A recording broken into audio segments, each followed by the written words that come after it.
우리 주님을 사랑하시면 아멘 하시겠습니다. 오늘도 예수님 안에서도 변함없이 우리 손을 붙잡고 가시는 그분의 손길을 통해서 좋은 일이 날 것을 믿습니다. 우리 옆에 분 한번 축복하십시오. 예수님 안에서 당신에게 좋은 일이 일어나고 있습니다. 모든 것이 합력하여 선을 이룹니다. 믿으십니까? 좋은 것은 좋아서 감사하고 지금 당장 힘들고 어려움이 있다면 합력하여 선을 이루어 주실 것을 믿습니다. 우리 에베네셀 성가대의 찬양을 들으면 제가 안산여고 학생들의 소리가 난다. 그런데 오늘은 안산여고가 아니라 안산 시립합창단. 왜냐하면 보통 우리 권사님들로 이렇게 이루어진 성가대가 거의 소프라노 중심일 때가 있거든요. 또 엘토가 있어서 화음을 맞춘다고 할지라도 엘토가 좀 약해서 소프라노가 끌고 가고 엘토가 있구나 정도인데 오늘은 보니까 엘토와 소프라노의 밸런스가 화음이 얼마나 잘 이루어지는지 우리 그 권사님 성가대가 이게 고등학교 합창단 정도가 아니구나. 시립 합창단. 앞으로 우리나라 대한민국 국립 합창단이 있는지는 모르겠지만 우리 성가대 찬양이 더더욱 하나님께 은혜는 뭐 두말할 것도 없고 묻지도 마라. 은혜는 최고다. 그것의 합창단의 그 수준에 이상가는 아름다운 화음으로 하나님께 영광이고 우리 모두에게 더 큰 은혜가 될 줄로 믿습니다. 갑자기 성가대 지휘자가 한숨을 푹 쉬는 것 같은 갑자기 급 부담이 확 되죠. 이거 참 우리나라는 별 실감을 못하지만 미국엔 정말 깜짝 놀랄 미국 국민들이 막 흥분하는 사건 하나가 있었는데 혹시 뉴스에 보셨습니까? 미국의 뉴 홀라이전이라고 하는 우주 탐사선이 명왕성 근처까지 갔다 옵니다. 별로 반응 없으시죠? 명왕성이 어디야 도대체? 우리 태양을 중심으로 도는 그 별들을 태양계에 있는 행성이라고 말하는데 우리 옛날에 초등학교 때 배웠을까요? 수금지화 화성까지는 암석으로 된 행성이라고 합니다. 목토천 해왕성까지는 가스로 된 행성이라고 하고요. 명왕성하고 또 그 뒤에 뭐가 또 있다는데 카이퍼 벨트라고 하는 항공학자들이 쓰는 또 그렇게 또 구성되어진 그러니까 태양계의 저 끝에 있는 수금지와 목토천에 명해서 저 명왕성인데 지구로부터 46억 7,600만 킬로미터 알게 뭐야 이게 어마어마한 거리에 있는 거기에 우주 탐사선을 쏘아서 근처까지 가서 사진을 보내왔는데 명왕성이 어느 부분이 하트처럼 그래서 명왕성에서 하트가 날라왔다 그렇게 사진하고 기록되어 있었습니다. 혹시 골프를 좋아하시는 분은 그 신문에 이렇게 나왔더라고요. 미국 LA에서 티샷을 했는데 그게 뉴욕까지 날아가서 홀인원이 된 거다. 알게 뭐야. 그러니까 도무지 있을 수 없는 상황이 상상할 수 없는 일이 벌어진 거다라는 겁니다. 사실 인간이 가지고 있는 능력이 정말 얼마나 더 발전될지는 누구도 상상을 못합니다. 그러면서 오늘 신문에 보니까는 우리나라 숭실대학교 교수팀이 이끄는 그 연구소 팀에서 아주 기가 막힌 피부를 만들었는데 그 전자피부인데 그 피부에는 촉각도 느끼고 그 다음에 냄새도 맡는답니다. 피부가 촉각을 느끼고 냄새까지 맡을 정도가 되니까 피부암 환자들을 위해서 대체할 수 있다고 만들었지만 저는 꼭 사이즈 보고 인조인간 그렇죠?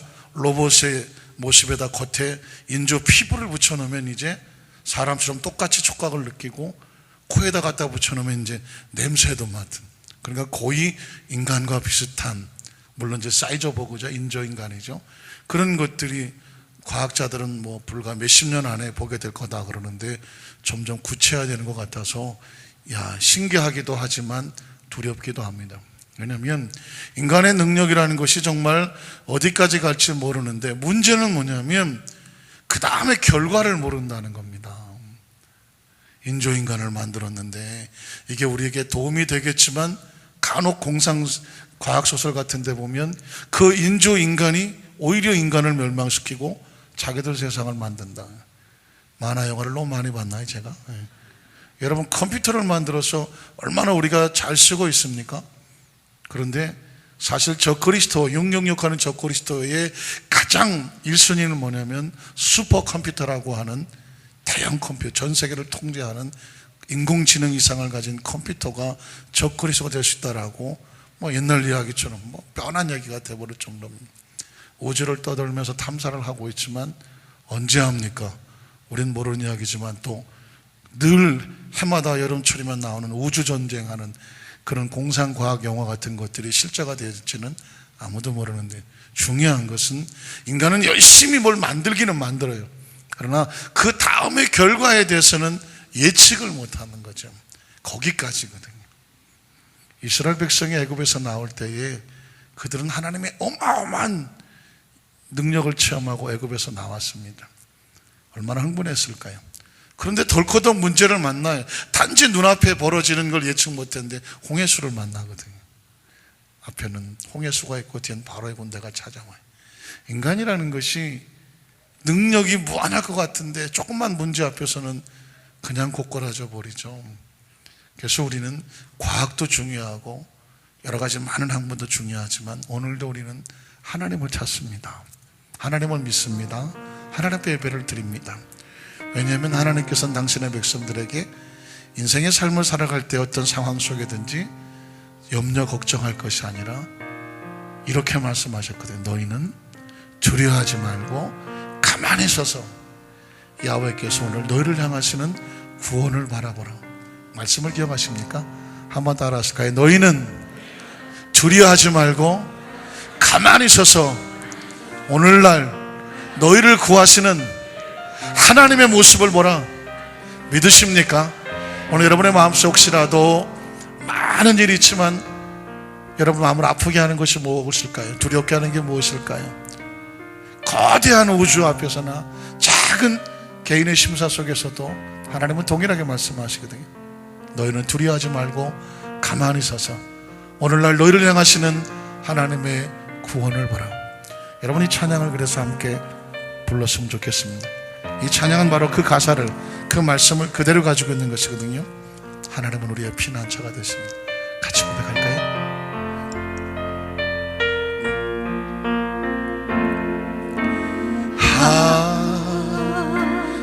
하나님은 우리의 피난처가 되시며 환난 중에 우리의 힘과 우리 두 손을 가슴에 얹고 찬양할까? 하나님은 우리의 하나님은 우리의 피난처가 되시며 환난 중에 우리의 힘과 도움이 주님의 음성이 들려 주께서 우리에게 말씀하기를 원하십니다. 너희는 가만히 있어 주가 하나님 내 말지어다 열방과 세계 가운데 주가 높임을 받으리라. 주가 높임을 받을 사람입니다. 우리 두 손 높이 들고 주님을 찬양합니다. 찬양합니다. 내 엄마 선포합니다. 예수 그리스도 주님 오심을 기다립니다.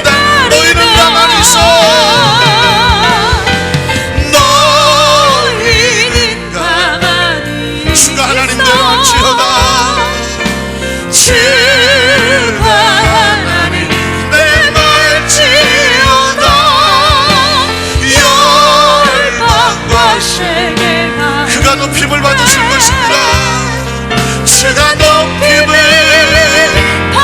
그분을 찬양합니다. 사랑합니다. 사랑합니다 내 아버지. 찬양합니다. 찬양합니다 내 엄마 따로 선포합니다 예수 그리스도 주님 없이는 사랑합니다 내 아버지. 사랑합니다 내 하나님 아버지. 찬양합니다. 찬양합니다 내 엄마 따로 선포합니다 예수 그리스도 주님 오심을 기다리며. 주소를 가시면 잠시 묵상으로 기도합니다. 사랑하는 성도 여러분, 오늘 주님의 음성이 들리십니까? 왜 불안해하는가? 왜 두려워하는가? 왜 낙심하는가? 왜 무서워하는가? 왜 좌절하는가? 왜 서운해하는가? 왜 힘없어 하는가? 왜 슬퍼하는가? 너희는 가만히 있어서 오늘 본 애굽 성름을 다시는 보지 못할 것이며 두려워하지 말고 서서 오늘 너희를 향한 하나님의 구원을 바라보라고 말씀했습니다. 하나님, 예배는 하나님과 당신과 백성들과의 만남이 있지만 하나님의 거대한 은혜의 원청을 체험할 수 있는 축복의 통로와 같습니다. 베데스다 못이 통하는 것처럼 이 시간 하나님 앞에 간절히 간구하여 기도할 때 하나님 말씀 통하여 기도를 통하여 우리의 심령 속에 하나님의 거대한 역사와 생명과 구원하심이 우리 가운데 충만하게 임하게 하여 주시옵소서. 주 여러분, 세 번으로 통성을 한번 기도합니다. 주여, 주여, 주여. 할렐루야. 전능하신 하나님, 하나님은 우리의 피난처가 되어서, 하나님은 우리의 피난처가 되어주셔서 환난 중에 우리의 힘과 도움이 되어서, 하나님은 나의 힘이시라, 나의 산성이시라, 나의 요새시라, 나의 구원의 뿌리시라. 하나님, 나의 목자가 되어주시고 내가 사막의 음침한 곳을 지나갈지라도 해받을 것을 전혀 두려워하지 않을 것은 주께서 나와 함께 하시니 그의 지팡이와 막대기 나를 안위하신다고 말씀하셨습니다. 하나님, 백성들은 세상에서 두려워하지 말라고, 요동하지 말라고, 불안해하지 말라고, 낙심하지 말라고, 하나님의 사람들이여 하나님의 살아계심을 알지어다. 너희는 가만히 있어서 오늘 너희를 향해서 구원하신 하나님의 손길을 바라보라고. 하나님이 살아계신다고, 역사하신다고, 운행하신다고, 우리와 함께 하신다고, 그분에게 계획이 있으시다고, 하나님의 의도가 있으시다고, 하나님께서 원하시는 모습이 있다고, 하나님의 계획 속에 끌고 가고 계신다고. 이해가 안 돼도 절망하지 말라고, 지금 당장 눈에 보이지 않아도 자꾸 절망하지 말라고, 귀에 들리지 않아도 낙심하지 말라고, 보이지 않아도 들리지 않아도 잡히지 않아도 믿음의 사람들아 두려워하지 말라고. 내가 너와 함께 있어서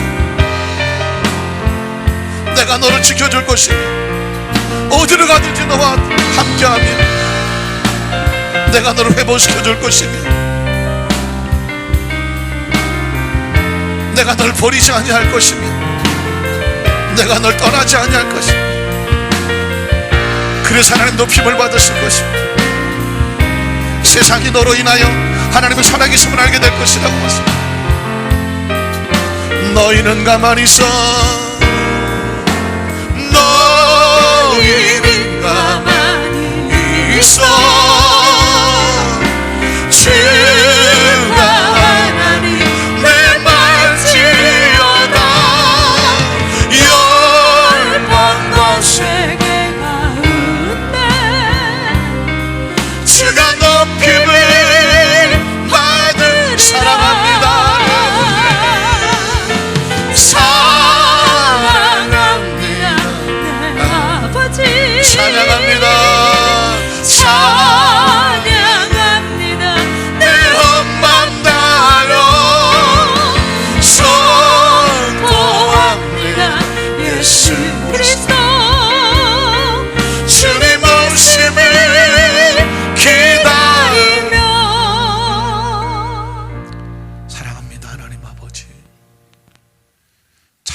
믿습니다. 하나님 아버지, 선포합니다. 예수 그리스도가 우리의 메시아여 구원자 되시는 것을 믿습니다.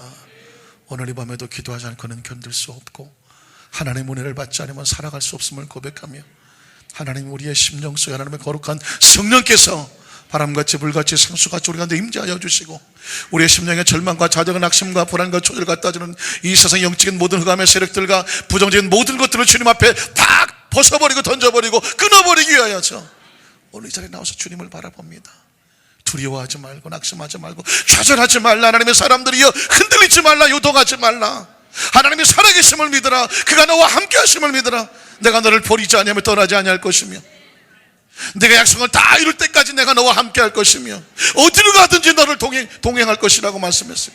하나님, 우리 한산교회 하나님의 사람들 여기 이곳에 달려왔습니다. 심령을 뜨겁게 하여 주시옵소서. 하나님 성령이 들려지게 도와주시고 영안이 열려지게 도와주시옵시고 우리 영이 반응하게 도와주시고 성령으로 충만하게 도와주셔서 말씀이 살아 움직이게 도와주시옵시고 말씀 듣는 가운데 성령으로 충만하며 깨달아지고 용기가 생기고 희망이 생기고 비전이 생겨나며 하나님 우리를 품어주신 하나님의 사랑으로 하나님 뭉클거리는 하나님 은혜가 우리 가운데 충만하도록 역사하여 주시옵소서. 한 사람도 빠짐없이 하나님의 충만하신 은혜를 체험받도록 성령께서 운행하여 주시옵소서. 예수님 이름으로 간절히 축복하고 기도드리옵나이다. 아멘. 우리 5분 이상에게 하나님이 당신을 사랑하십니다. 우리 한번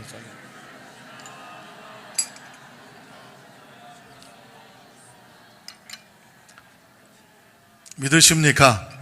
하나님께서 우리를 사랑하시고 우리 교회를 사랑하셔서 우리 공동체를 사랑하셔서 하나님의 마음은 그렇습니다. 세상에서 요동하지 말라고, 흔들리지 말라고, 낙심하지 말라고, 불안해하지 말라고. 저도 아이가 하나 있지만은 혹시라도 잘 있겠지 하겠지만 아이가 불안해한다면 뭔지 모르지만 홀로 안타까워하고 낙심하고 힘들어한다면 어머니 아버지가 얼마나 마음이 아프겠습니까? 하나님의 마음은 그렇다고 생각합니다. 하나님의 자녀들이 이 세상에서 예수를 구주로 믿고 하나님의 자녀가 되어져서 죄와 싸우고 환경과 싸우고 불신앙과 싸우고 유혹과 싸우고 정말 이 넘어야 될 장애물들이 얼마나 많아요. 때문에 얼마나 많이 눈물을 흘립니까? 그 눈물의 의미를 하나님께서 단 한 방울도 무의미하게 보지 않으실 겁니다. 오늘 이 밤에도 이 차례에 나오기 위해서 얼마나 많은 것들을 넘으시고 그것을 뛰어넘어서기가 달려오셨을까요? 저는 우리 차례에 나오시는 분들을 보면 눈물 나요. 눈물도 많아요. 제가 눈도 크잖아요. 눈물도 많아요. 여러분 보면 눈물이 나요. 왜 눈물 난지 아십니까? 오늘 이 자리에 나오기까지 얼마나 많이 힘드셨을까? 얼마나 사모하는 마음 나오셨을까? 그래서 찬양 하나도 정말 절절하고 기도할 때도 절절하고 오늘 말씀 가운데 하나님 주신 위로와 소망이 넘쳐나시기를 주님의 이름으로 축원합니다. 한번 따라 하실까요? 마귀를 대적하기 위해서 기도해라. 무엇을 대적하기 위해서? 마귀를 대적하기 위해서 어떻게 해라? 기도해라. 기도는 하나님의 명령인데 해도 좋고 안 해도 좋은 것이 아니라 반드시 해야 되는 건데 그 중에 하나는 뭐냐면 마귀 영적 전쟁에 승리하기 위해서 마귀를 쫓아버리기 위해서 기도의 병기, 무기를 사용하라고 말씀하는 것입니다. 제가 여러분 가끔씩 잊어버릴 만한 한 번 들은 목사님 한 분이 바로 레릴이라고 하는 목사님입니다. 그분은 항상 강단에 설 때마다 군복을 입고 서셨다고 말씀드렸죠. 사진을 구해봤어요. 저분이 처치 언더록이라고 하는 교회 군복 입은 레릴이 목사입니다. 저분이 지금은 정장을 입으셨는데 그전에는 저런 정장이 아니라 철모를 쓰고 전투복을 입으셨습니다. 전투복을 신고 군화를 신고 수류탄, 물론 모의 수류탄이죠. 그리고 요대를 차고 그리고 모의총을 막 옛날에는 M16 모의총을 들고 올라와서 막 흔들어 댔다니까. 성도들이 깜짝 놀랐지. 목사님 왜 저러시나. 그런데 그분이 한 경험을 하고 났기 때문에 그런 거죠. 기억하십니까? 그분이 한 호텔에 레스토랑에 갔다가 어떤 분하고 만나기로 했는데 한쪽에서 너무나 절실하게 음식을 놓고 기도하고 있는 얼핏 보면 크리스천 같은 사람의 모습을 보았습니다. 모 눈엔 뭐만 보인다고. 목사님 눈에는요 좋은 성도 있으면 눈깔이 돈다니까. 야, 저분은 어느 교회를 나가시길래 이 사람 많은 데서 그렇게 절실하게 기도를 할까? 나 다른 사람 전혀 아랑곳하지 아니하고, 나라도 물어보고 싶었을 거예요. 도대체 어느 교회를 나가느냐고. 그런데 목사님이 이제 대화를 마치고 돌아서는데 이제 나가려고 하는데 아직도 기도를 하고 있다는 것입니다. 그래서 3세가 방앗간을 그냥 지나갑니까? 못 지나가지. 가서 명함을 내밀면서, 제가 처치 언더러 교회의 담임 목사 레리라는 목사인데 제가 들어올 때 뵀는데 그 기도하는 모습을 봤습니다. 지금 제가 1시간이 지났는데 이제 미팅을 끝나고 가려고 하는데 아직도 기도하시는 모습을 보서 제가 굉장히 인상 깊었습니다. 혹시 어느 교회에, 어느 목사님 신무하시는 교회 다니시는데 제가 알 수 있을까요? 그랬더니 갑자기 표정이 싸늘하게 변했다고 하죠. 딱 도끼 눈을 뜨면서, 나는 크리스찬이 아닙니다. 크리스찬이 아니라고요? 크리스찬이 아닌데 기도하시는 거 아니었습니까? 기도했죠. 나는 크리스찬이 아니라 사탄교회, 사탄교를 믿는, 사탄을 숭배하는 사탄교 신자입니다. 정말 정신이 번쩍 들게. 그러면 무엇을 놓고 기도합니까? 그랬더니 아주 냉소하듯이 3가지를 놓고 기도하는, 이 지역에 있는 모든 교회들이 사탄의 대적은 바로 하나님의 나라, 하나님의 교회더라고요. 그러니까 이 지역에 있는 모든 교회들이 문을 닫도록, 그러기 위해서 그 교회가 평안하지 아니하고 이렇게 저렇게 성도 간에 갈등하고 상처 있고 싸우고 갈라지도록, 그리고 그 교회를 이끄는 영적 리더제는 그 담임 목사님 주의 종들이 시험에 들고 절망하고 포기하고 낙심하고 그 목회지를 떠나가도록, 결국은 이 사탄이 원하는 것은 하나님의 나라가 무너지도록, 하나님의 나라가 무너지려면 교회가 문을 닫아야 되는, 교회가 문을 닫으려니까 성도들은 싸우고 주의 종은 떠나버리고 교회를 폐허화시키는 거예요. 그들은 밤낮 모여서 이 지역에 하나님의 나라 빛이 꺼지게 하시옵소서. 빛이 꺼지라고 사탄에게 금식하고 철야하고 부르짖고 똑같이 하는 거예요. 사탄은 하나님을 흉내내는 사악한 영이거든요. 그러니까 그렇게 기도한다는 겁니다. 여러분 가끔씩 미국의 그 사이트 같은 데 보면은 그 사탄교에서 그 제사 지내는 어떤 그 의시하는 것들이 간혹씩 나오기도 합니다. 그들은 지금도 짐승의 피를 막 흘려갖고 그 사탄을 부르고 사탄을 찬양하고 사탄에게 기도하고 합니다. 그 내용을 보면 똑같아요. 빛이 꺼지게 해달라, 악한 영들이 움직이게 해달라, 서로 갈등하고 분열하고 다투게 해달라, 이 땅의 모든 하나님의 영과 하나님의 역사가 떠나가도록 끊임없이 그런 제례와 의식을 하는 것을 보게 됩니다. 이 목사님이 정신이 바짝 났습니다. 겉으로 볼 땐 평안한데, 그 배후에 악한 영들이 치밀하게 처절하게 대결하고 있다는 사실을 알고 나서 정신은 뭐 어떻게 할 수가 없어서 그냥 있을 수가 없었습니다. 그래서 다음날 그 다음 주일에 올라갈 때 어떻게 하면 우리 성도들에게 이런 사실들을 정확하게 좀 경각해 줄 수 있을까 해서 군복을 꺼내서 사서 군화를 신고 철모를 메고 총을 들고 올라갔습니다. 다들 깜짝 놀랐죠. 그래서 이런 상황을 설명을 했습니다. 전 성도가 경악을 했습니다. 여러분은 어떻습니까? 그것이 우리 안산 지역이라면 어떻습니까? 안산 지역. 여러분 혹시 무당들의 세계를 가보십시오. 무당들이 구슬하거나 무당들이 어디 가서 얘기할 때에 그 지역마다 귀신들을 불러냅니다. 예전에 우리 케이블 방송에 보면 그 귀신이 있는 곳을 찾아가고 귀신이 역사하는 곳을 찾아가고 거기에 소위 말하는 퇴마사라고, 참 기가 막히지만 퇴마사라고 하는데 전부 다 무당들이거나 점을 치는 접신하는 사람들이거든요. 그 사람들은 알아요. 이 지역쯤이면 귀신들이 많을 것이라고 그래요. 그리고 그곳에 가서 귀신들을 접신을 합니다. 여지없어요. 그 귀신들이 역사하는 곳에 보면 동네가 폐허가 되거나 어마어마한 막 흉측한 일이 벌어지게 되는 그런 일. 왜? 어둠이 물러가면 모든 생명은 떨어져 나가는 거거든요. 그래서 그 귀신들이 구슬하거나 뭐를 하게 되면 보면 온갖 그 지역에 있는 귀신들을 다 불러대거든.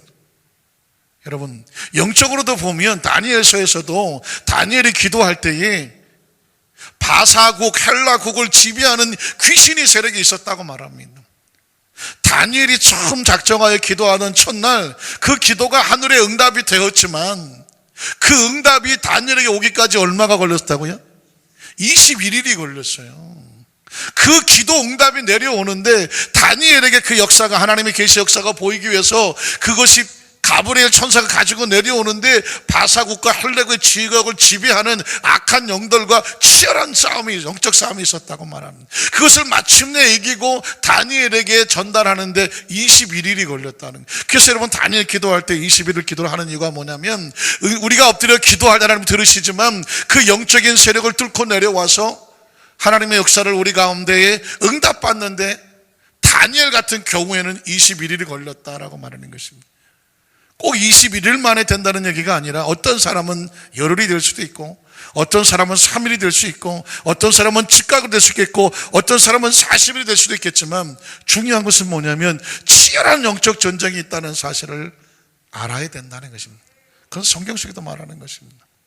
그 가정에, 그 가게 조상 때부터 내려오는 영적인 세력이 있을 수 있고 그 지역에 내려오는 역사가 유난히 귀신을 잘 섬기거나, 그죠? 귀신 앞에 늘 복종하거나 귀신이 좋아할 만한 일을 하거나 자신도 모르게 귀신을 불러들이거나 언어 속에서, 생각 속에서, 아니면 삶 속에서 그냥 농담처럼 게임처럼 아무 의미 없이 던졌지만 그것이 귀신을 불러들이고 귀신이 붙어올 수 있는, 있을 수 있는 거거든요. 그래서 성경은요, 제가 그 전에 여의도에서 새벽예배 인도할 때 그런 얘기를 한 적이 있었습니다. 성경을 보면서 이 성경에는 하나님의 마음, 하나님의 마음으로 가득 차 있지만 반대적으로 보면 귀신의 역사가 가득하다고 내가 그랬어요. 왜 그러냐면 하나님의 역사가 흘러가는 것을 교묘하게 치밀하게 방해하고 하나님 백성들을 어떻게든지 도적질하여 죽이 멸망시키려고 하는 그 귀신의 흐름의 역사가 성경에 보이기 때문에 그렇습니다. 왜 그러겠습니까? 빛이 가니까 어둠이 그걸 가로막으려고 하고, 하나님께서 예수님 이 땅에 보내주신 것은 뭐냐면 그 빛을 통해서 잃어버린 백성들을 어둠에서 불러내려고 하는 것이거든요. 그 어둠이라고 하는 것은 불이 꺼져서 어두운 것이 아니라 악한 영들의 세계 속에 잡혀 있으면 어두워지는 것입니다. 그래서 여러분, 크리스찬이라고 하면 예수를 믿고 하나님의 자녀가 됐다 그러면 두 가지 의무가 있어요. 하나는 뭐냐면 하나님 나라의 확장을 위해서 우리가 영적인 군사로서 치열한 전쟁을 해야 되는데, 또 하나는 마귀를 대적해서 이겨내고 쫓아버려야 되는 것입니다. 어둠을 쫓아내야 빛이 들어오지 않습니까? 오늘 성경 본문에도 보면 야고보서 4장 1절 7절에 뭐라고, 7절에 보면 이렇게 말하고 있습니다.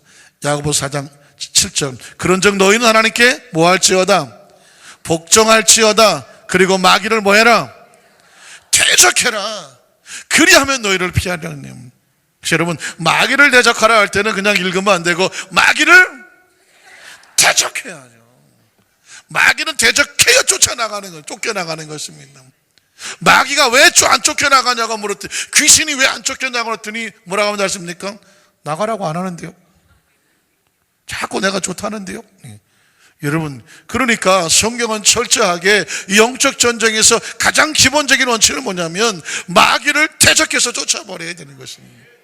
베드로전서 5장에도 8절에도 5장에도 보면 9절만 한 절 빼볼게요. 베드로전서 5장 9절에 보면 너희는 믿음을 굳건하게 하여서 그를 대적하는, 그가 누구냐면 마귀예요. 이 마귀는 우는 사자같이 두루다니며 삼킬 차를 찾고 있는 그런 마귀를 대적하라고요. 이는 세상에 있는 너희 형제들도 동일한 고난을 당한 줄 알면, 이 땅에 있는 모든 크리스찬이든 모든 사람들이든 치열한 이 영적 전쟁에서 벗어날 사람은 아무도 없습니다. 죽은 고기냐 살아있는 생명이냐 이것 차이지, 이 땅에 있는 모든 영혼들은 악한 영들과 치열한 전쟁을 벌이고 있습니다. 그래서 예수를 믿지 않아서 그 영이 죽어 있는 사람은 죽은 고기와 같아요. 그러니까 마귀는 이미 죽어버린 것에 대해서는 싸우려고 하지도 않아. 이미 포로예요. 누구와 싸웁니까? 살아있는 것들과 싸우는 거예요. 그 살아있는 것들이 뭐예요? 크리스천들이죠. 하나님 백성들입니다. 마귀는 그래서 지금도 나름 최선을 다해서 믿음으로 살려고 몸부림치는 살아있는 영적인 군사들을 하나라도 쳐서 넘어뜨리려고 하는 것이기 때문에 오늘도 근신하고 깨어서 기도하는 이유는 뭐냐? 능력받고 주의를 하지만 능력받고 마귀를 대적해서 쫓아버려야 되기 때문에 그렇습니다. 난 싸우는 거 싫은데요? 안 싸워도 돼. 안 싸우면 포로가 되는 거예요. 아까 말씀드렸지 않았습니까? 우는 사자와 같이 두루다니며 삼킬 자를 찾는다고 말합니다. 그러니까 세상에 많은 사람들이, 이따가 제가 말씀드리겠지만, 세상에 많은 사람들이 그 속에 빛이 없으면, 영적으로 무장되어 있지 않으면, 무기가 없으면 어느 순간에 마귀가 휙 집어 던져놓으면 순식간에 아까운 목숨이 다 날아가 버릴 수가 있습니다. 우린 첫 번째로 그 에덴을 공격하는 사탄의 대적의 모습을 한번 살펴보려고 하는데요, 이 에덴 동산에서 아담과 하와가 사탄에게 무너지는 것은 이게 샘플이에요. 샘플. 크리스찬이라고 할지라도, 하나님의 자녀라고 할지라도, 아니 모든 생명체는 이런 에덴 동산에서 아담과 하와가 무너지는 것 같은 위기를 만나게 됩니다. 여기서 무너지면 아담과 하와처럼 되는 것이고, 이걸 샘플로 깨달아서 대적해내면 우리는 에덴을 지킬 수 있게 되는 것입니다. 창세기 3장 1절로 5절을 보면서 여러분 잘 아시는 말씀이지만 이걸 이렇게 생각해 보세요. 야, 사탄이, 마귀가, 귀신이 우리에게 들어와서 이렇게 유혹을 하는구나, 이렇게 공격을 하는구나, 이렇게 우리 영혼을 뺏으려고 하는구나, 우리의 가지고 있는 에덴 동산을 무너뜨리려고 하는구나, 하나님과 우리 관계를 이렇게 무너뜨리려고 하는구나, 신앙을, 직분을, 사명을 이렇게 해서 무너뜨리려고 하는구나, 이런 관점에서 한번 여러분 같이 한번 읽어볼까요? 그런데 뱀은 야훼 하나님이 지으신 들짐승 중에 가장 간교하니라. 뱀이 여자에게 물어 이르되 하나님이 참으로 너에게 동산 모든 나무 열매를 먹지 말라고 하시더냐? 여자가 뱀에게 말하되 동산 나무 열매를 우리가 먹을 수 있으나 동산 중앙에 있는 나무 열매는 하나님 말씀에 너희는 먹지도 말고 만지지도 말라, 너희가 죽을까 하노라 하셨느니라. 뱀이 여자에게 이르되 너희가 결코 죽지 아니하리라. 너희가 그것을 먹는 날에는 너희 눈이 밝아져서 하나님과 같이 되어 선악을 알 줄 하나님이 아심이니라. 여러분, 지극히 여러분이 모르시는 말씀이 아니에요. 다 아시는 말씀인데, 이 아담과 하와, 특히 하와와 뱀이 나누는 대화를 통해서 알 수 있는 것은 뭐냐면, 뱀은 먼저 우리 속에 딱 들어와서 불신앙을 갖다 집어넣어요. 불신앙. 하나님에 대한 서운한 마음이 들어오게 만듭니다. 이렇게 좋은 것을 먹지 말라고 그래? 그건 하나님이 너를 사랑하는 게 아니야. 정말 사랑한다면 좋은 것을 먹으라고 줘야지.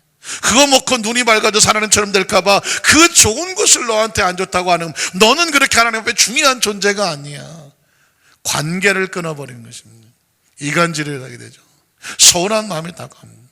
여러분, 철저하게 서운한 마음의 배후에는 누가 있다? 마귀가 있어요.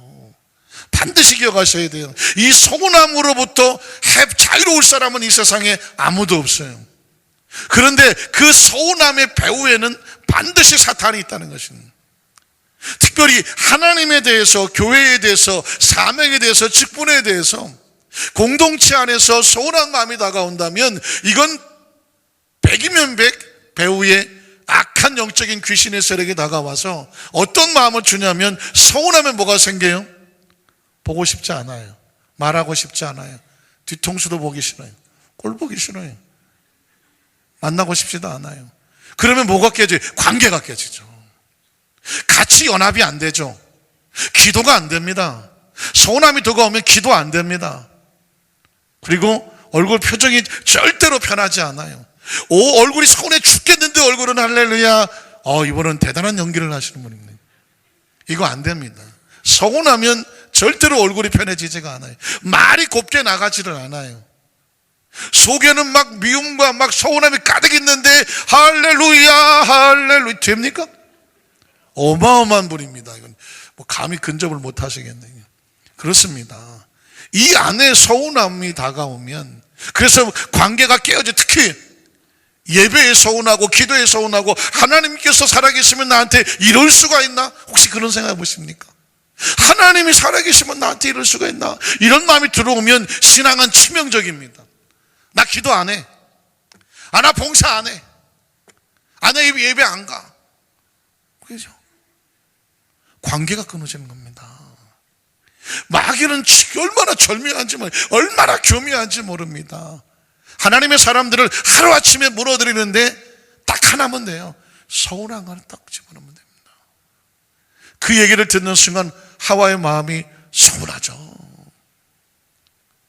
그러면 서운하면 이제껏 들었던 하나님의 말씀에 대한 신뢰가 떠나갑니다. 이제까지는 목숨처럼 하나님의 말씀을 지켰는데 서운함이 생기니까 하나님 말씀에 대해서 따르고 싶지가 않아요. 그래서 선악과를 가서 보면 어떤 생각이 생깁니까? 그 다음 절은 6절로 7절인데요. 그러고 나니까 이제 하와가 독단적으로 자기 혼자 행동을 합니다. 이제까지는 선악과 근처도 가지는 않아요. 근데 이미 말씀을 통해 그 말씀을 마음에 버렸기 때문에 서운함이 들어오니까 하나님 그렇게 말씀하셔도 이제는 내가 지키고 싶지가 않아요. 독단적으로 나갑니다. 내 스스로 선악과 따먹고 내 눈이 밝아지겠다는 거죠. 여자가 그 나무를 본즉 이게 아무렇지도 않은 것처럼 보이지만 하나님의 말씀을 가슴에 품고 보았을 때와 서운함이 생겼을 때와 보는 관점이 달라요. 하와가 그 나무를 본즉 어떻게 됐어요? 이제까지는 이런 생각이 없었어요. 먹음직도 하고 보암직도 하고 누가 보기에 먹음직한 거예요? 내가 보기에.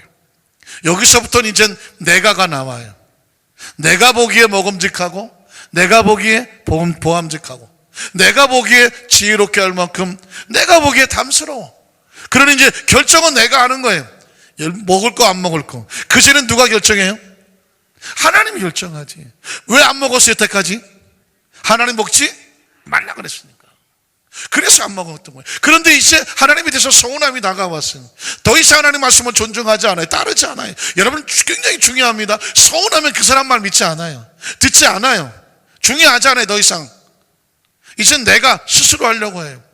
그래서 열매를 따먹겠다 안 따먹게 누가 결정해요? 내가 결정합니다. 그래서 하와가 그 열매를 따먹습니다. 하나님께서 따먹지 말라 그런 건데.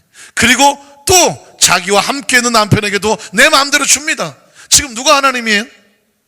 하와가 자기가 하나님이에요. 신앙생활에서 특히 교회 안에서 공동체 안에서든지 여러분이 크리스천의 땅에 어느 곳에 있다고 할지라도 누가 나를 주장하느냐가 중요한 거예요. 묻습니다. 지금 하와가 선악과를 따먹고 그리고 아담에게 넘겨주고 이런 행동이 누구의 생각입니까? 원래 누구의 생각이? 하와에게 이런 생각이 있었습니까? 없었습니까? 없었습니다.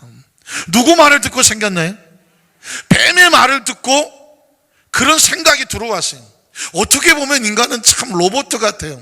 어떤 생각이 들어오냐에 따라서 행동합니다. 그러니까 나쁜 생각이 들어오면 나쁜 행동을 하게 되고 좋은 생각이 들어오면 좋은 행동을 하게 되는데 이 좋고 나쁜 기준이 어디 있어요? 그 기준은 하나님이 하시는 겁니다. 하나님의 말씀의 기준을 삼으면 좋고 나쁜 거를 내가 선택하고 판단하고 골치 아플 이유가 없어요. 말씀에 기록한 대로 행동하면 그게 좋은 거예요.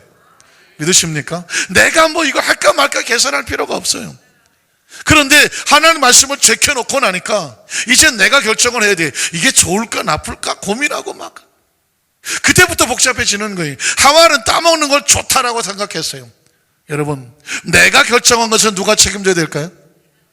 내가 책임지죠. 그래서 여러분, 아담과 하와의 모습이 8절에 보면 그들이 그날 바람이 불 때에 동산에 거니시는 야훼 하나님의 소리를 듣고 아담과 그의 아내가 성경 속에서 가장 처참한 장면입니다. 제가 보기에는 아담과 그의 아내가 야훼 하나님의 낯을 어떻게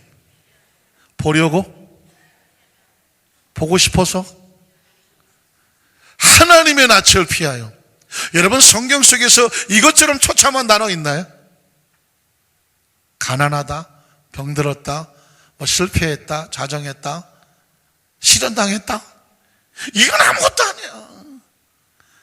하나님의 낯이 다가오는데 피해 동산나무 사이에 숨었습니다.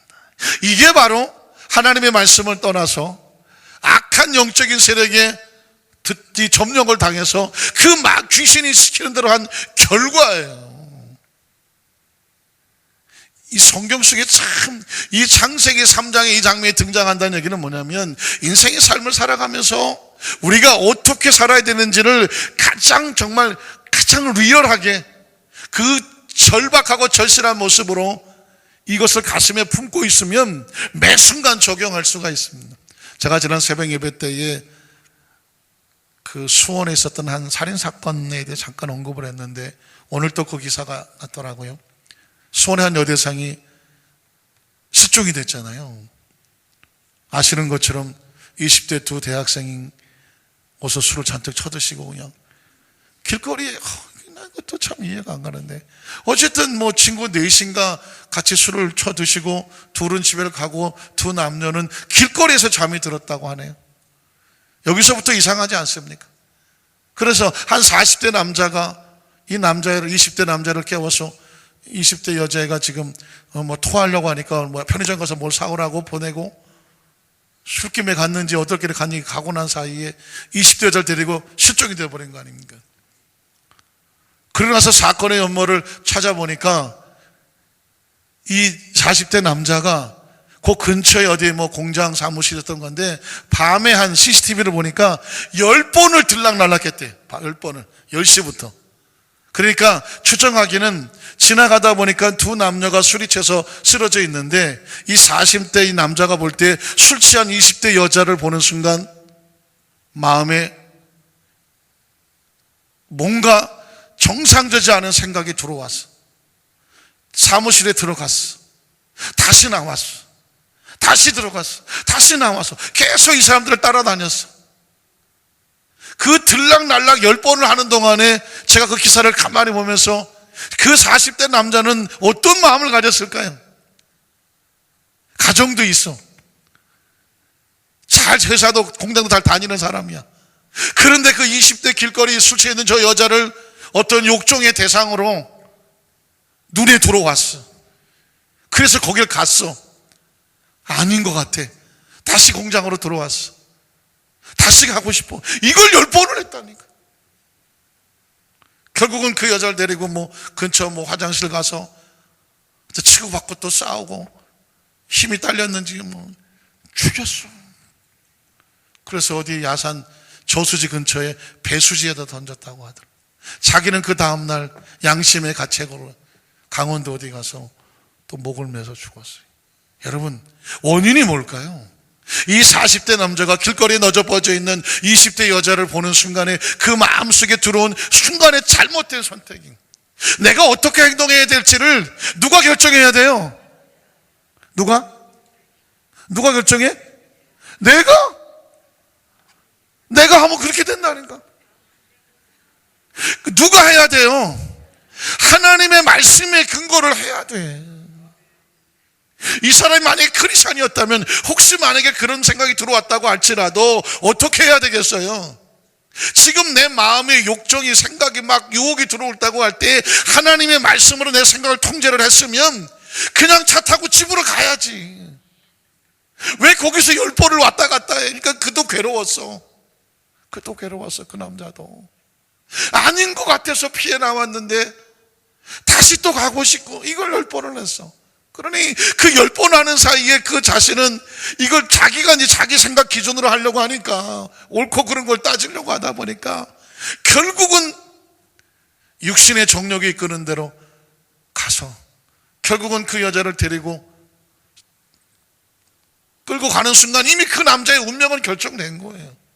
여러분, 그 여자를 데리고 뭐 어떡하겠어? 성폭행을 했어. 어떡할 거예요 그 다음에? 그 여자를 어떡할 건데? 요즘은요 CSI라서 과학수사들이 해서 뭐 조금만 하면 금방 걸려요. CCTV 10번이나 걸렸어. 그 사람의 뭐 자기 신원이나 이런 게 얼굴 사진까지 다 있어. 어떡할 건데 이거? 오죽하면 자기가 피할 길이 없다고 생각하니까 스스로 목을 맨 거예요. 나이가 40대 중반이야. 남의 이야기가 아니라니까요. 성경 속에 있는 아담과 하와의 이야기는, 이런 치열한 영적 전쟁 이야기는 옛날 이야기가 아니에요. 그냥 성경 속의 이야기가 아니에요. 아담과 하와 이야기가 아니에요. 수원에 있는 얘기가 아니라니까. 우리의 삶의 현장 가운데서도 우리의 삶의 현장에 끊임없이 우리가 어떤 생각을 놓고 결정을 해야 되는데, 하나님의 생각을 빼놓고 나면 내가 주인이 돼서 이걸 할까 저걸 할까 결정을 하다가 보면 내 기분대로, 감정대로, 내 상식대로, 느낌대로 하려고 하면, 그렇게 선택하면, 아까 얘기했잖아요, 아담과 하와가 어디 있어요? 하나님의 낯을 피하여서 외진 곳에 숨어갖고 쪼그리가 앉아있다. 가장 비참한 거라니까. 그 순간에 보암직도 하고 먹음직도 하고 지혜롭게 얼마큼 탐스럽다는 그거 하나 손에 쥐고 평생 운명이 날아갔어. 그 순간에 짧은 것 때문에 여대생도 목숨을 잃었고 자기도 목숨을 끊었어요. 여러분, 아담과 하와가 나무 그늘을 쭈그리고 있을 때 하나님의 심정은 어땠을까요? 처참하지. 마귀는 그 모습을 보고 어떻게 했을까요? 아이고 계획대로 됐다는 거죠. 그걸 아셔야 돼요. 저와 여러분의 삶의 현장까지 지금 내 선택을 하나님은 어떻게 반응하실까? 지금 내 선택을 마귀는 어떻게 반응하나? 그것까지 이렇게 내려볼 수 있어야 돼. 그러면 내가 무엇을 결정해야 될지 훨씬 수월해져. 성경 속에서 우리가 많은 아주 여러 가지를 배울 수 있겠지만 가장 기본적인 원칙 하나가 뭐냐? 내가 어디의 기준을 따를 것이냐? 여러분의 머릿속에 이 이야기가, 이 말씀이, 이 원리가 뻔한 이야기 같고 그러나 다 아는디요 할지 모르지만, 이 말씀을 가슴에 새기는 사람은 평생의 생명이 보존이 돼, 운명이 보존이 돼, 삶이 보존이 돼요. 단 한순간에 이걸 잊어버리고 깠다 하면 아담과 하와 이야기가 남의 이야기가 아니에요. 내 이야기가 될 수가 있습니다. 여러분께서 성경 속에 하나만 더 찾아보면 출애굽기 17장 7절에 보면 이스라엘 백성이 애굽에서 나와서 광야를 가는데 치열한 공동체예요. 공동체 안에 가슴 아픈 다툼이 벌어졌습니다. 출애굽기 17장 7절에 보면 그가 그곳 이름을 마사 또는 무리바라가 불렀으니 이는 이스라엘 자손이 다투었어. 여러분 가만히 생각해 보십시다. 애굽에서 나온 지 얼마나 됐다고 이스라엘 백성이 지금 이 광야에서 이스라엘 백성의 치열한 이 다툼과 갈등이 벌어졌어요. 또는 그들이 야훼를 시험하여 이르기를 야훼께서 우리 중에 계신가 안 계신가 하더라. 자, 여러분 벌써 이 광야에서 벌어지는 것을 보면 왜 이런 문제가 벌어지냐면 조금 더 자세히 살펴볼게요. 17장 1절입니다 1절에 보면 1절 봐볼까요? 1절 없냐? 2절부터 있냐? 이스라엘 백성들이 광야를 지나가는데 맞서보니 물이 없다는 거예요. 물이. 그러니까 광야에서, 잘 보세요, 이스라엘 백성을 애굽에서 홍해수를 가르고 사막의 광야를 나왔는데, 광야를 넣었는데 물이 없어요. 시간만 주면 뭐든지 구해옵니다. 우리 방송실에서는. 같이 읽어볼까요? 이스라엘 자손의 온 회중이 야훼의 명령대로 신광야에서 떠나 그 노정대로 행하여 르비딤의 장막을 쳤으나 백성에 뭐가 없어요? 마실 물이 없었어요. 자, 공동체에 물이 없어요? 마실 물이, 당연히 물이 없으니까 난리가 나겠죠. 그런데 이렇게 생각을 해야 됩니다.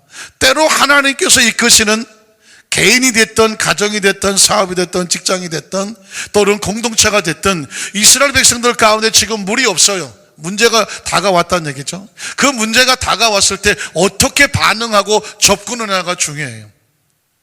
두 가지 반응이 있을 수 있겠죠. 하나는 뭐냐면 물이 없다고 난리지. 이게 누구 때문이냐? 그 누구를 찾아야 된다고 막 갈 수가 있어요.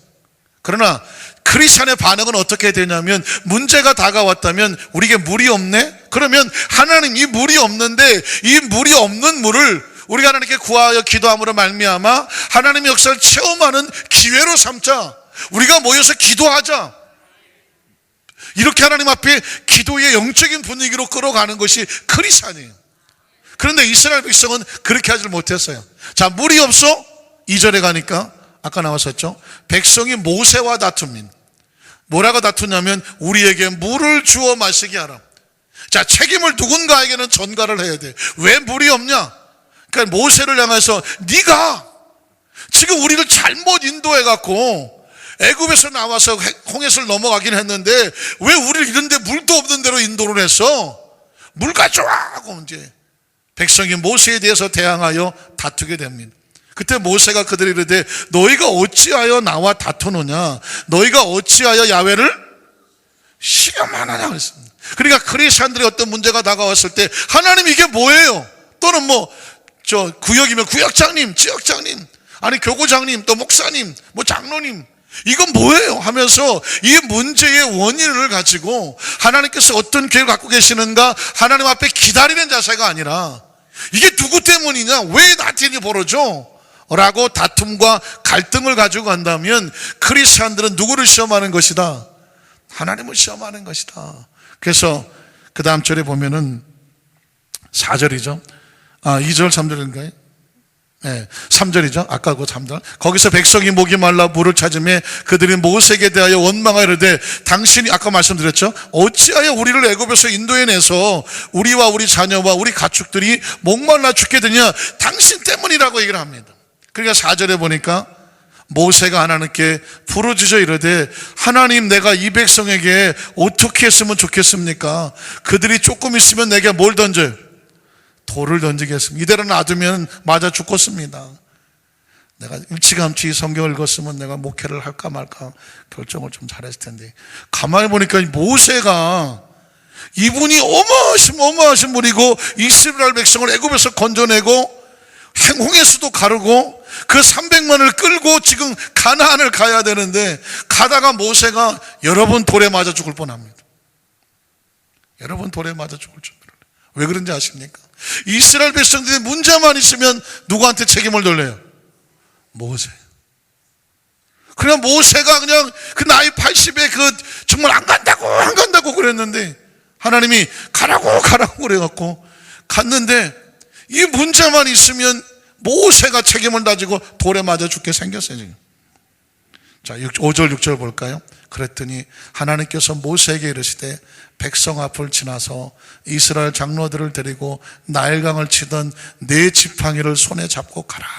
6절에 보니까 내가 호렙산에 있는 그 반석이 거기서 내 앞에 서리니 너는 그 반석을 치라. 그곳에서 물이 나오리니 백성이 마시리라. 모세가 이스라엘 장로들의 목전에서 그대로 행하더라. 제가 이 샘플을 들고 뭐냐면 우리 공동체 안에 문제가 생겼을 때에 하나님께서 원하시는 것은 갈등과 상처가 아니에요. 가정도 마찬가지고요. 부부간에도 당신 때문에 이게 갈등과 상처가 아니에요. 부모 자식에도 너 때문에가 아니고 구역과 지역 속에서도 어떤 문제가 다가왔을 때 누구 때문에가 아니에요. 그러면 어떻게 해야 되느냐? 그렇게 되면 누구 좋은 일만 시키냐면 마귀 좋은 일만 시켜요. 출애굽기 17장에 보면 8절에 보면 또 하나의 전쟁이 벌어지게 되거든요. 그때 아말렉이라고 하는 이 부족이 와서 이스라엘과 리비딤에서 싸우게 됩니다. 그러면 또 원망 불평을 하려면 아니 우리가 뭘 어떻게 했길래 저 아말렉이 쳐와서 우리랑 싸우느냐 누구 때문이냐라고 자기들끼리 싸울 수가 있었어요. 근데 여기서는 어떻게 하냐면 모세가 여호수아에게 이르되 우리를 위하여 사람들을 택하여 나가서 아말렉과 싸우라. 그러나 모세는 알았어요. 내일 내가 하나님의 지팡이를 손에 잡고 어디에 서리라? 산 꼭대기에 서겠다. 뭐 하겠다는 것입니까? 기도하겠다는 것입니다. 이 영적 전쟁에 아말렉이 아니라 그 배후에 다가온 하나님 백성들을 무너뜨리려고 하는 악한 영적인 세력들과 뭐 하겠다는 것입니까? 기도로 대적하여 싸우겠다는 것입니다. 10절에 보니까 뭐라고 되어 있나요? 여호수아가 모세의 말대로 행하여 아말렉과 싸우고 모세와 아론과 훌이 산꼭대기에 올라간. 아론은 모세의 형이에요. 훌은 아론의 친구예요. 그러니까 교회에 공동체에 또 어떤 모임에 어떤 문제가 다가왔을 때 우리는 첫 번째 영적 전쟁을 선포해야 돼요. 기도하기를 선포해야 돼요. 그리고 기도의 사람들이 모여야 돼요. 모세도 모이고 아론도 모이고 훌도 모여야 돼요. 그리고 온 여호수아와 이스라엘 백성들은 치열한 영적 전쟁에 대비를 해야 돼. 그 역시 기도하는 모습과 같아요. 자, 그 다음 절을 한번 볼까요? 11절에 보니까 모세가 손을 들면 이스라엘이 이기고 손을 내리면 아말렉이 이기더라. 아말렉과의 전쟁은 눈앞에 벌어진 전쟁인데 실제로 손이 올라가면 이스라엘이 이기고 손이 내려가면 아말렉이 이기더라. 이건 무슨 전쟁이에요? 영적 전쟁이죠. 지금 이 말씀을 우리에게 하나님의 공동체 안에서 벌어지는 모든 배후에는 뭐가 있다? 악한 영들의 세력이 있다는 거예요. 그래서 그 크리스찬들은 가정이든 사업이든 직장이든 구약이든 구역이든 지역이든 교구든 공동체 안에서 크고 작은 어떤 문제 생겨나면 우린 뭐부터 꿇어야 되냐면 무릎부터 꿇어야 돼요. 기도를 선포해야지. 그리고 같이 모여야지. 그리고 다 같이 손잡아주는 게 필요합니다. 왜? 손을 들면 이스라엘이 이겨. 손을 내리면 악한 영들이 이겨. 그래서 12절에 보면 모세의 팔이 피곤함에 그들이 돌을 가져다가 모세 아래에 놓아 그가 그 위에 앉게 하고 아론과 우리 한 사람은 이쪽에서 한 사람은 저쪽에서 모세의 손을 붙들어 올려 그 손이 해가 지도록 내려오지 아니하더라. 그러니까 어느 한 사람의 손 가지고 안 되는 거예요. 우리 한번 다 같이 손을 들어볼까요? 제가 힘들어서 내리려고 그래. 여러분 그 손 잡아주시겠습니까? 좀 이상하네. 그 제가 예전에 원당했을 때 말인가 어느 부흥사가 오더니 담임 목사님 나오라고 하더라고요. 제가 나갔더니 손을 들라고 하더라고요. 그 손을 들었더니 장로님들 나오라고 하더라고요. 권사님들 나오라고 하더니 안수입사님 손을 나오라고 하더니 담임 목사 양손을 막 들어주라고 하더라고요. 나 얼떨결에 그냥 사로잡혀갖고 그냥 손을 들었네. 그러면서 뭐라고 말하면 공동체는 이렇게 손드는 거라고. 우리는 부흥사가 안 오기 때문에 우리는 다 내가 직접 하는 거예요. 여러분 이게 교회의 모습이야. 가정에 문제가 있을 때는 온 가족 식구가 손들어 기도하고 구역이 손들어 기도하고 벌써 힘들어 손 내리잖아. 벌써 아이고 부들부들 떨려고 손 내려. 이게 쉬운 게 아니에요. 모세가 오죽하면 힘이 내려왔겠어. 근데 아론과 홀이 손잡아주고 그 끝까지 손잡아주니까 이스라엘이 이기는 역사가 내릴 줄 알았죠? 나타난 줄로 믿습니다. 내리셔도 좋습니다. 아이고 죽는 줄 알았지? 요즘은요 신앙생활하기 정말 좋은 거예요. 옛날에 그 부흥사들 와서 또 차례 때 하면은요 웬 말인가 나리하여 참 손들고 찬양하는데 한 막 10번씩 불러 제끼면 손도 못 내리고 그냥 천부의 의지 없어 손 들고 하는데 손 떨어지는데 그때는 그걸 다 들고 했어요. 근데 요즘은 천부의 의지 없어 1절 하다가 2절 할 때 아이고 아파라 진짜 다 내려. 여러분 그만큼 우리가 살기 편해서 그렇지. 여러분 중요한 건 뭐냐면 이 성경 본문이 왜 기록됐냐고요. 하나님의 공동체는 치열한 영적 전쟁을 하고 있다는 사실은 알아서 아예 나 하나 빠진다고 아니라는 게 전체가 손들고 기도해 줘야 돼요. 믿으십니까? 그 다음 절 한번 볼까요? 14절로 16절로 볼게요. 13절 여호수아가 칼날로 아말렉 그 백성에서 무찌르니라. 14절 그 다음 말이 중요합니다. 야훼께서 모세에게 이르실 때 이것을 책에 기록하여 기념하게 하고 여호수아의 귀에 외워 들려라. 내가 여기서 내가라고 말하시면은 하나님밖에 없어요.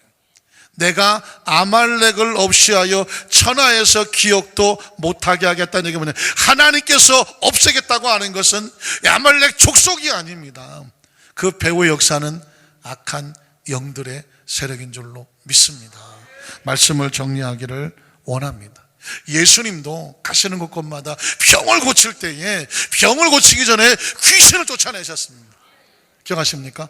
마태복음 12장 28절에 보니까 내가 하나님의 성령의 능력을 힘입어서 귀신을 쫓아내면 이미 너희 가운데 하나님 나라가 임했다는. 그래서 귀신을 쫓아내야 돼요.